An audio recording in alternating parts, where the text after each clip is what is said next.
வீட்டில் சும்மா இப்போ தெருவில் வந்தால் பார்க்க முடியாது, அவங்கள ஃபோனில் தான் பேச முடியும், ஏதோ ஒரு சந்தர்ப்ப சூழ்நிலை தான் அவங்கள பார்க்குற சூழ்நிலை இருக்கும். ஆனால் அப்படியே 49 வார்டு மாறினோடனே நம்ம வந்து இந்த 9வது வார்டு, பழைய 9வது வார்டு என் கூட சேர்ந்துருச்சு. சேர்ந்தோடனே சரி நான் கூட பயந்தேன், இது எப்படி பண்ணுறது புரியலையேன்ட்டு. ஆனால் நம்ம சீனா ஒரு சதீஷ் நம்ம பசங்கள்லாம் என்ன பண்ணிட்டாங்க, எல்லாம் தைரியமாக நான் பார்த்துக்கிறேன் போயிடுவேன்னு சொன்ன உடனே சரி தைரியமாக நின்றுட்டோம். நம்மளும் நானும் வீடு கூட வந்தால் ஓட்டு கேட்டவங்ககிட்ட உண்மையிலே நல்லா அருமையாக நல்ல அதிகப்படியான வாக்கு வித்தியாசத்தில் நம்ம வாழ நல்லா ஜெயிக்க வச்சுட்டீங்க. எப்பவுமே நம்ம தலைவராகட்டும் நம்ம சட்டப்பேரவை சொல்றாரு, வாக்களிச்சவங்களுக்கு தலைமையான அவங்க வந்து ஏன்டா ஓட்டு போட்டேன்னு தலைவர் கூடாது. அது வந்து எம்எல்ஏ கிட்ட நான் கற்றுக்கிறேன், சட்டப்பேரவை கிட்ட கற்றுக்கிறது. ஏன் இவரு போய் உனக்கு ஓட்டு போட்டவே எந்த வேலையும் செய்யலையே எந்த பண்ணலையேன்னு.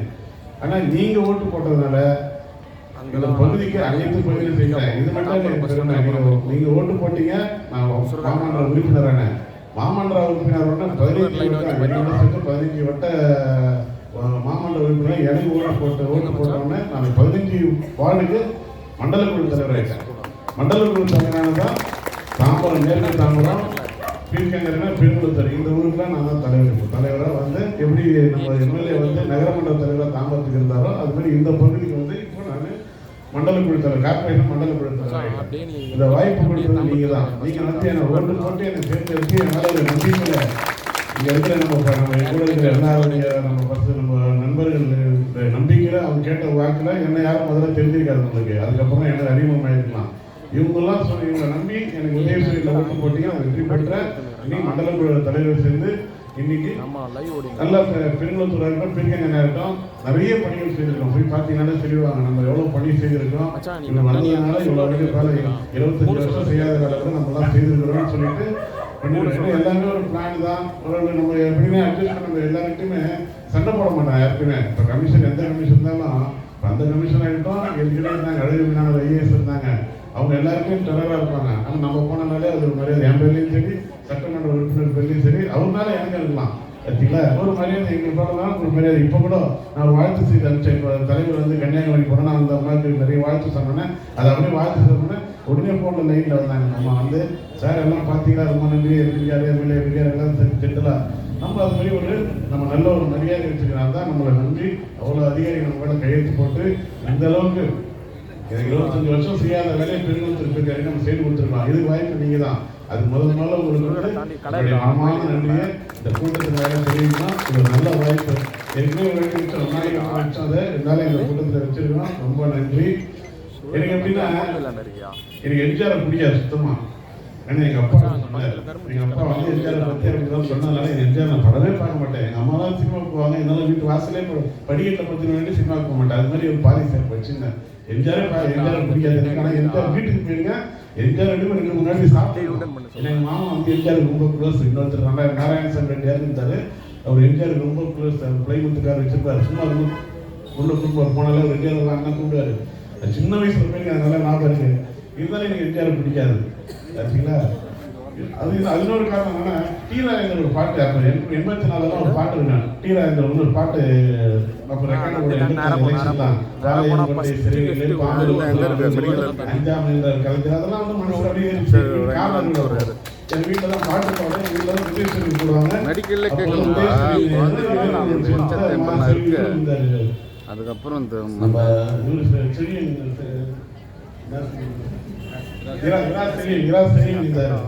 அப்போ எங்க வீட்டு காரணம் தான் பாட்டெல்லாம் போடுவாங்க. அப்புறம் பாட்டு கேட்டு அது ஒரு உணர்வு வாய்ப்பு வச்சது.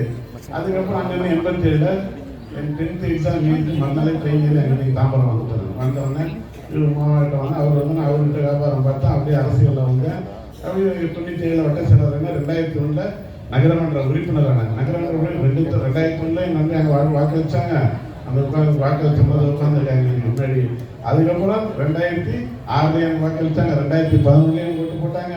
திரும்ப 2016 எலெக்ஷன் நடக்கல, கேஸ் போட்டு நடந்துச்சு. இப்போ 2021 பெருசாகி போச்சு. இப்போ நீங்களே எனக்கு வந்து வாக்களிச்சிருக்கீங்க. அதனால் என்றைக்குமே சொல்கிறேன், இவருக்கு ஏன்டா ஓட்டு போட்டால் நீங்கள் மனசு குறப்படுறாப்புலையோ நீங்கள் நடக்கிறாப்புல என்றைக்குமே நாங்கள் இருக்க மாட்டோம். எந்த நிமிஷம் என்னால் வர முடியலன்னா கூட, ஏன்னா எனக்கு வந்து நீங்கள் கொடுத்த பொறுப்புனால எனக்கு என்ன ஆயிடுச்சு 15 வார்டு 3 ஊர் சேர்த்து நம்ம பார்க்கணும். மேற்கு தாம்பரம் பார்க்கணும், பீர்க்கங்கரை பார்க்கணும், பெருங்குளத்தூர் பார்க்கணும். இவ்வளோ பெரிய நம்ம தாம்பரம் எவ்வளோ எம்எல்ஏ இருந்தாலும் நல்லா டெவலப் பண்ணிட்டார் அவர். பீர்க்கங்கண்ணை பெருநலத்தோடு அந்தளவுக்கு ரொம்ப மோசமான சூழ்நிலை. ஒரு கதவ வசதி கிடையாது, ரோடு வசதி கிடையாது. பாலாறு இப்போ தான் நேற்று எம்எல்ஏ ஓபன் பண்ணி வச்சாங்க. நேற்று தான் இவ்வளோ நாளாக நம்மளாம் குடி தண்ணி ஒரு நாளாக வச்சுருக்கிறோம். பாலாறு தண்ணியே நேற்று தான் இது வரைக்கும் பீர்க்கங்கண்ணை மக்கள் அந்த பாலாறு தண்ணியே பார்த்துக்க மாட்டாங்க. நேற்று தான் நம்ம சட்டமன்ற உறுப்பினருக்கு முந்தா நாள் தான் ஓப்பன் பண்ணாங்க. ஒரு வாரத்துக்கு முன்னாடி தான் பெருநலத்தூரில் பண்ணோம். இது மாதிரி அடிப்படை வசதி எல்லாமே தொடர்ந்து இப்போ வந்து நிறைய டெவலப் பண்ணி வச்சுருக்கோம். இதுக்கெல்லாம் காரணம் நீங்கள் தான். உங்களுடைய ஒத்துழைப்பு, உங்களுடைய நம்பிக்கை மேலே தான் இவ்வளோ பண்ணியிருக்கிறோம். அதனால் ஒரு மனமான நம்பிக்கை தெரிவிக்கிறோம். நம்மளை வந்து இந்த பகுதியை பொறுத்த வரைக்கும் எல்லா இடத்துலையும் எல்இடி லைட் மாற்றிட்டோம். எதனால் லைட் ஏரியா வந்து லைட் இருக்கிறோம். சாலை வசதி எல்லாத்தையும் பண்ணிட்டோம். குடிநீர் வசதி கூட 7 நாளைக்கு ரொட்டி 8 நாளைக்கு வந்து இப்போ 3 நாளைக்கு ரொட்டி தருது. அது இப்போ வந்து நம்ம சட்டப்பேரவை பெரும் முயற்சியால் இப்போ 5 கிணறு போன்ற பாலாத்தில் வந்து நம்ம 5 கிணறு போகிறோம். ஒரு கிணறு வந்து 1 லட்சம் லிட்டரில் 1 லட்சம் லிட்டர் ஒரு நாளைக்கு தரோம். அப்போ வந்துச்சுன்னா டெய்லி கொடுக்குறதுக்கு நாங்கள் வேலையை பண்ணுறோம். இப்போதைக்கு இன்னொரு 1 மாதம் 2 மாதம் தினந்தோறும் கொடுக்குறது எங்கெல்லாம் திக் பாப்புலேஷன் ஏதோ அடர்த்தியான மக்கள் தொகை இருக்கிறோம் அங்கெல்லாம் வந்து டெய்லி கொடுக்கணுன்ற முயற்சி எடுத்துன்னு இருக்கோம். கூடிய 1 மாதம் 2 மாதத்தில் அதுவும் நடக்கும். இது இல்லாமல் 24 மணி நேரம் தண்ணி தரதுக்கான முயற்சி இந்த கடல் நீர் குடிநீர் திட்டத்தில் நம்ம தாமதத்தில் தண்ணி வந்துச்சுன்னா டெய்லி 24 மணி நேரம் தண்ணி ஆனால் மீட்டர் போட்டுருவோம். மீட்டர் பணத்தை வாங்கிடுவோம். மீட்டர் வாங்கி இப்படி எவ்வளோ வேணால் தண்ணி பிடிச்சிக்காங்க. ஆனால் காசு கட்டிக்கணும். நீங்கள் அதுமாரி சுச்சுவேஷனை சூழ்நிலையை கூடிய நீங்கள் பார்ப்பீங்க. குப்பையில் மட்டும் சின்ன சின்ன பிரச்சனை இருக்குது. நம்ம அதையும் நான் போராடினே திரும்பி டெய்லி பேச இன்னைக்கு காலையில் சண்டை கமிஷன் வரைக்கும் பேசுங்க, பேச்சு பேசணும். அது மட்டும் இன்னும் கொஞ்சம் நாள் அதையும் சரி பண்ணி கொடுத்துருவோம். அதனால் ஒன்றும் இல்லை. இதே போல் உங்களுக்கு நீங்கள் கேட்டீங்க ஆர்ஓ பிளான்ட் ஒன்று போட்டு கொடுத்துருக்கோம். பக்கத்தில் அது நல்லா யூஸ் ஆகுது. இன்னொரு ஆர்ஓ பிளான்ட்டு நமக்கு நாங்கள் இதை எழுதி கொடுத்துருக்கோம். எந்த டைமில் நம்ம இதே செங்காரவளம் தருவோம். வாவேஸ்வரம் காரணம் ஒரு கிணறு இருக்கணும். அந்த கிணறு தான் அந்த கிணத்தை கொஞ்சம் பாதி மூடிட்டு அங்கே தான் ஆர்ஓ பிளான்ட் வந்து போட போகிறேன். நமக்கு நாங்கள் இந்த இடத்துல போட போகிறோம். நாங்கள் அதுவும் நடக்கணும். அதே போல் காந்தி ரோட்டில் அங்கன்வாடியை போய் பார்த்தோம். ஒரு வாட்டி ஆய்வு பண்ணும்போது பார்க்குறோம். குழந்தைங்க பாவம் அவ்வளோ குழந்தைங்க பண்ணுறது ரொம்ப மோசமான சூழ்நிலை இருந்தது. இப்போ போய் பாருங்கள், அது எந்த அளவுக்கு டிவி வச்சு அவங்க டைல்ஸ் போட்டு கொடுத்து அந்த அளவுக்கு கிச்சன்லாம் பக்கம் ரெடி பண்ணி கொடுத்து அந்த அளவுக்கு ரெடி பண்ணி கொடுத்துருக்கோம். அதனால் அது மட்டும் இல்லை, ஹாஸ்பிட்டல் பக்கத்தில் இருக்குது. காந்தி ரோட்டில் இருக்க மருத்துவமனை மாநகராட்சி மருத்துவமனை. இப்போ மருத்துவமனை இருக்காது நடந்து இருக்குது. ஒரு டயாலிசிஸ் பண்ணோன்னா 3000 ரூபா ஒரு ஆளுக்கு. குறைஞ்ச 2000 ரூபா 3000 ரூபா ஒரு டயாலிசிஸ் ஆகுது. இப்போ அது இலவசமாக பண்ண போகிறோம். இன்னும் 1 மாதம் 2 மாதத்தில் இலவசமாக டயாலிசிஸ் வந்து நம்ம இதில் வந்து பண்ண போகிறோம். வேலை நடந்துருக்கு. கிட்டத்தட்ட ஒரு 50 லட்சம் ரூபா செலவில் டயாலிசிஸ் மிஷின் எல்லாமே ரெடி பண்ணியிருக்கிற மேலே. அதனால் அது வந்துடுச்சுன்னா இந்த பகுதி மக்கள் தான், நம்ம பகுதி மக்கள் தான் அது யூஸ் ஆகப்படுது. எவ்வளோ பேர் இன்றைக்கி வந்து எல்லாருமே வந்து சர்க்கரை நோய்கள் நிறைய பேர் பாதிக்கப்பட்டிருக்கோம். அதெல்லாம் ஒரு என்ன இதில் தான் வச்சு முதல் தாம்பரம் மாநகராட்சியில் ஃபஸ்ட்டு இதுதான் நம்ம மருத்துவமனை தான் எடுத்துருக்கோம். அதை எடுத்துருக்கோம். இன்னும் 1 மாதத்தில் வேலை நடந்துருக்கு. போய் பார்க்க கூட பார்க்கலாம் நடந்துருக்கு. அதில் கண்டிப்பாக அதுவும் கூடிய விரைவில் அது முடிக்கிறோம். நம்ம முடிஞ்ச அளவுக்கு என்னென்ன முதல்ல நான் வந்தோன்னே பார்த்தீங்கன்னா அந்த காட்டில் இருந்த தண்ணி ஃபுல்லாக ரோட்டில் தான் வந்து நிற்குது. நாங்கள் நம்ம ஃபாரஸ்ட்லேருந்து அப்போ என்ன பண்ணோம், உடனே ஒரு கட்டல் கவர் நம்ம சட்டமன்ற உறுப்பினர் சொன்னேன். உடனே பேசி ஒரு கட்டல் கவருக்குன்னு ஏரியில் எடுத்து விட்டுட்டோம். அதை அதுதான் ஃபஸ்ட்டு நம்ம வந்து எடுத்தோன்னே செய்வோம். அதே போல் அந்த காட்டுக்குள்ளே பார்த்தீங்கன்னா வனத்துறை சொந்தமான இடத்துல நிறைய சமூக விரோதிகள் உள்ளே போகிறாங்க. உள்ளே போயிட்டு வராங்க. வந்துட்டு திரும்பி வரும்போது டியூப் லைட்டை உடைச்சிடுறாங்க, லைட்டை உடைக்கிறாங்க. இருக்கிற குடிநீர் தண்ணிக்கிட்ட சின்டெக்ஸ் டேங்க்கெல்லாம் கத்தி வச்சு அர்த்தம் போயிடுறாங்க. இது 3 டேங்க் மாற்றிட்டாங்க மொத்தம். அதுக்கப்புறம் அதெல்லாம் வனத்துறை பல வளம் கட்டி எடுக்கணும். சரி பார்த்து அது முன்னப்பண்ணல ஆகும் அப்படின்னு சொல்லிட்டு நாங்களே மாநகராட்சி செலவில் ஏதோ ஒரு நம்ம முன்னாடி ராகவேந்திர சார் இருக்கும்போது ஒரு பணம் கொடுத்தாரு ஃபென்சிங் பண்ணுறதுக்கு ஒரு இடத்துல. அங்கே போய் ஃபென்சிங்கை பண்ண இடமே அளக்க முடியல எங்களால். அந்தளவுக்கு காரணம் மாதிரி இருந்தது. சரி அதை தூக்கி இங்கே மாற்றி உடனே ஒரு ஸ்ட்ரீட் அடிச்சு ஃபுல்லாக உள்ள யாருமே போகாத பிறகு பண்ணிங்க. நீங்கள் கண்ணு கூட பார்த்துருக்கீங்க.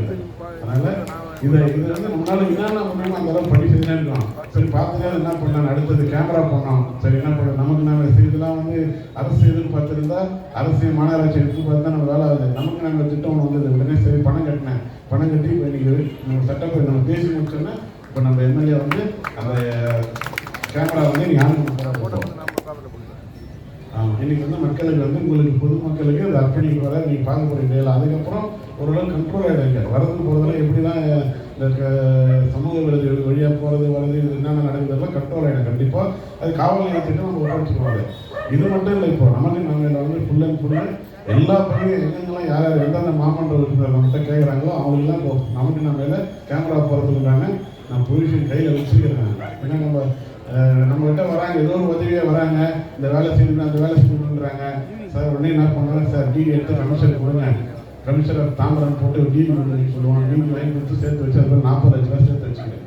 40 லட்ச ரூபா சேர்த்து கொடுத்தவங்க இப்போ அவங்க 80 லட்ச ரூபா நம்ம கொடுப்பாங்க. 40 லட்ச ரூபா கொடுத்தவங்க 80 லட்ச ரூபா கொடுத்தா இப்போ எல்லா இடத்துலையும் இப்போ அதுதான் ஆர்வல் பிளான்ட் போட போகிறாங்க. இதில் கூட போட போடுவாங்க. ஆர்வல் பிளான்ட் வந்து நம்ம மருத்துவமனை பக்கத்தில் இருக்க கிணத்துல ஒரு ஆர்வல் பிளான்ட் ரெடி ஆகிடுச்சு. அதுக்கும் போட போகிறப்போ நம்ம காந்தி ரோட்லேயும் நம்ம பாபு லிங்கேஸ்வரர் கேட்டாங்க. காந்தி ரோட்டில் அங்கேயும் ஒரு ஆர்வல் பிளான்ட் போட போகிறோம். இப்போ நமக்கு நம்ம திட்டத்தில் ஏன்னா இது எம்பி ஃபண்டு தான் போட முடியும். எம்எல்ஏ ஃபண்டோட போட முடியும். எம்பி ஃபண்டு தான் அதை போட முடியும். நம்மளே சரி போட்டோம்னு சொல்லிட்டு இதுக்கெல்லாம் ஒரு எஸ்டிமேட் போட்டு ரெடி பண்ணி வச்சுருக்கோம். அதனால் தொடர்ந்து இந்த மக்கள் பணி நாங்கள் ஆட்டினே இருப்போம். இன்னைக்கு உங்களுக்கு ஆதரவு வேணுன்ற நம்பிக்கை. அதனால் தொடர்ந்து இதில் மக்களுக்கு வந்து என்னென்ன நீங்கள் என்ன சொன்னாலும் சேர்ந்து ரெடியாக இருக்கலாம். ஏன்னா பசங்க அந்த அளவுக்கு நம்ம ஆளுங்கெல்லாம் உங்களுக்கு தெரியும். அந்த அளவுக்கு ஷார்ப்பாக இருக்காங்க. வந்து நான் பெருமையாக சொல்லுவேன், எங்கே இருக்கிறாங்களோ இல்லையா 49 வாட்டில் தான் இளைஞர்கள் அதிகம். அதுலேயே தான் எல்லாம் அதிகம். ஒரு நோட்டீஸில் பாயெல்லாம் போட்டுக்கலாம். இதில் போனோம்னா பெருசாக நோட்டீஸே போடலாம். அதே சொன்னேன், பரவாயில்லப்பா நம்ம தனியாக ஒன்றும் கூட்டிட்டு இதெல்லாம் விட்டுட்டு ஒரு நாள் தனியாக கூட்டம் நடத்தி அடுத்தது அதில் இருக்கிற முக்கியத்துறை கொடுப்பான்னு சொல்லியிருக்காங்க. ஏன்னா அந்த அளவுக்கு இப்போ கழகத்தில் அவ்வளோ பேர் ஆர்வமாக வரதுக்கு முன்னாடி இருந்தாங்களோ தெரியல. கழகத்தில் ரொம்ப ஆர்வமாக இப்போ வந்திருக்காங்க. இப்போ வந்து அதே போல் நம்ம இதில் நம்ம ஸ்டேட் பேங்க் அணுகு சாலைன்னு ஒன்று சொல்லுவாங்க. அது நம்ம எம்எல்ஏ இருக்கும்போது தான் நம்ம தர்மன் இருக்கும்போது தான் அதை சிமெண்ட் ராடாஸ்காரம் போட்டோம். இது வந்து தொடர்ந்து வந்து இது வந்து அதிமுக வாடா இருந்தது. இருந்தாலும் நம்மளால தான் தர்மனை நம்மளால தான் எம்எல்ஏவுடைய ஒரு என்ன சொல்லுவாங்க ரசிகர் சொல்லுவாருப்பா, நான் எம்எல்ஏ ரசிகர்ப்பா எல்லா ஏழைகளுக்காரும் நாகமணி சொல்லுவார். ஆனால் மறைவாகவும் சொல்லுவார். ஆனால் வந்து இது தர்மான் என்ன பண்ணார், நேரில் எல்லாருக்கும் முன்னாடியே சொல்லுவார், நான் எம்எல்ஏ ரசிகர்ப்பா, என் விடுங்க அவன் எப்படி பசங்க நீங்க என்ன பண்ணாரு. அதனால் அவர் சால்வை போட்டு அவர் கட்சி கூட எடுத்தாங்க. உங்களுக்கு தெரியும், உங்களுக்கு தெரியாதவங்களுக்கு கிடையாது. அதனால நம்ம தொடர்ந்து மக்கள் பணி ஆற்றினே இருப்போம். அது மாற்று கருத்து இல்லை. உங்களுடைய பணி உங்கள் தேவைகள் அடிப்படை தேவைகள் எதுவாக இருந்தாலும் நம்ம செய்யறதுக்கு ரெடியாக இருக்கிறோம். அதனால் இன்னைக்கும் எங்களுக்கு திராவிட முன்னேற்ற கழகத்துக்கும் உதயசூரியனுக்கும் முன்னாடி உறுதுணையாக இருக்கிறீங்க. ஒரு தேர்தலில் உதயசூரியன் தான் அதிகமான வாக்கு இருக்கிற ஓட்டில் 90% வாக்கு ஓட்டு வாங்கின நம்பிக்கை இருக்குது. அதனால் அந்த அளவுக்கு நம்ம புண்ணியம், அந்த அளவுக்கு எல்லாருமே ஒன்று நம்ம பேசிட்டு இருக்கோம். எந்த பிரச்சனையாக இருந்தாலும் ஃபோன் பண்ணுறாங்க, குறை சொல்கிறோம். அதனால் டெய்லி எனக்கு காலையில் நாங்கள் போயிட்டு இருந்தால் டெய்லி விட்டுற இருந்தால் நாங்கள் பேர் காலையில் 6-6:30 மணி எல்லாரும் மேலே எடுப்பார். அவர் காலையில் என்ன பிரச்சனைன்னு சொல்லுவார். அந்த மாதிரி கரெக்டாக எந்த பிரச்சனையாக தான் நம்ம செய்யறதுக்கு ரெடியாக இருக்கோம். எந்த உதவி செய்யறதுக்கு நாங்கள் ரெடியாக இருக்கோம். நம்மளுக்கு ஒரு சின்ன இது பிரச்சனை இருக்குது.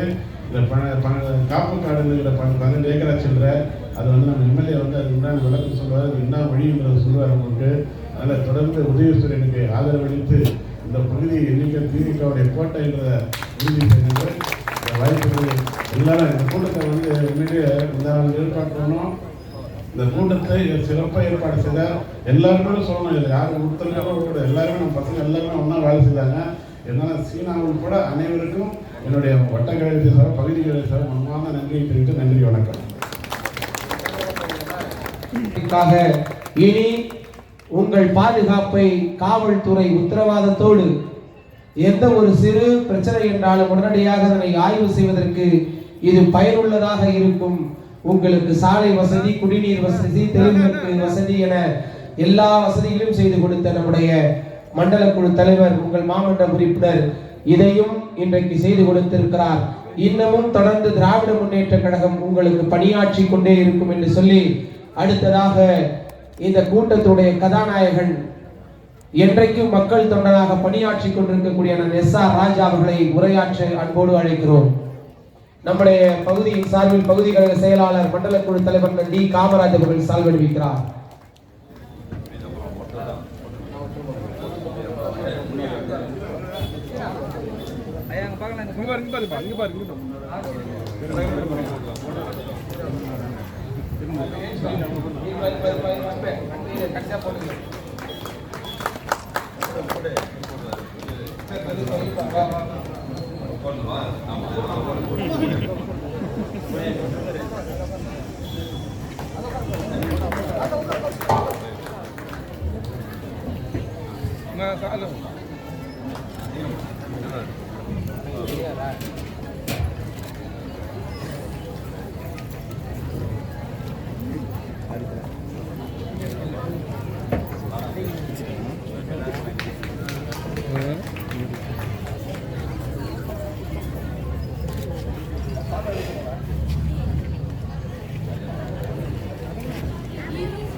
தாம்பரம்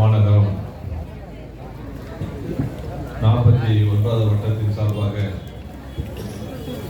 நடைபெற்றுக் கொண்டிருக்கின்ற தலைவர் பிறந்தநாள் விழா கூட்டமும்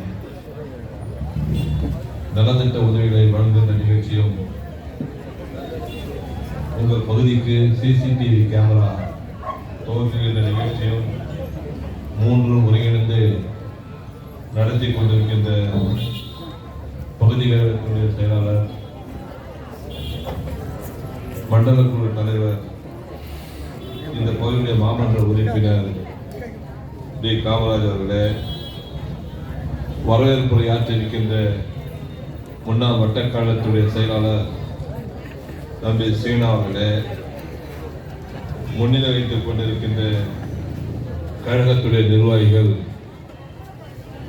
திரு கந்தசாமி அவர்களே, ஓ ராஜேந்திரன் அவர்களே, ரமேஷ் அவர்களே, சதீஷ்குமார் அவர்களே, குமார் அவர்களே, லட்சுமி அவர்களே, பாலா அவர்களே, நவீன்குமார் அவர்களே, விக்டர் சார்லஸ் அவர்களே, இளங்கோவன் அவர்களே, துரைராஜ் அவர்களே, தம்பி ஆரிஷ் அவர்களே, விஜய் அவர்களே, தினேஷ்குமார் அவர்களே, ஆர் ராஜேஷ் அவர்களே, டேவிட் லிங்கஸ்டன் அவர்களே, தினேஷ் அவர்களே, பிரவீன் குமார் அவர்களே, செந்தில்வேல் அவர்களே, நம் கணபதி அவர்களே, ரவிக்குமார் அவர்களே, ருக்மணி அவர்களே, அரவிந்தன் அவர்களே,